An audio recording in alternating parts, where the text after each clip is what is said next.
Yumao na ang magaling na aktres na si Jacqueline Jose, ayon sa source ng Abante.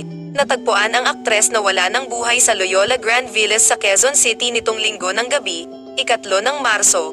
Habang isinusulat ito ay wala pang anunsyo ang pamilya kaugnay sa pagpanaw ng aktres. Naulila ni Jacqueline ang kanyang 2 anak na sina Andy Eigenman at Gwen Garriman. Nakilala si Jacqueline, o Mary Jane Gok sa tunay na buhay, sa kalmado niyang pagbibitaw ng mga linya sa pelikula man o teleserye. Ilan sa mga role niyang sumikat siya ng gampanan si Magda sa Mula sa Puso ng ABS-CBN kasama sina Claudine Barreto, Rico Yan, Dieter Ocampo at Princess Ponzolin. Huling napanood si Jacqueline sa teleserye na Jace Batang Quiapo na pinagbibidahan ni Coco Martin.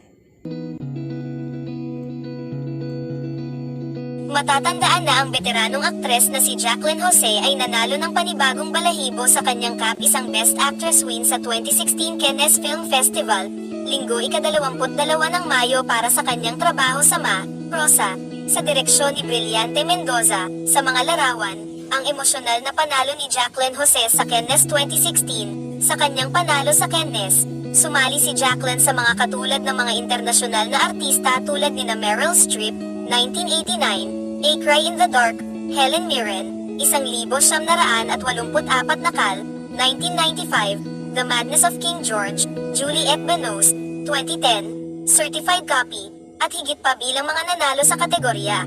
Ang 52 anyos na aktres ay isa ring mapagmahal na ina sa anak na si Andy Eigenman, ang kanyang anak sa yumaong aktor na si Mark Hill, at anak na si Gwen mula sa dating karelasyon. Isa rin siyang mapagmahal na lola kay Ellie, anak ni Andy.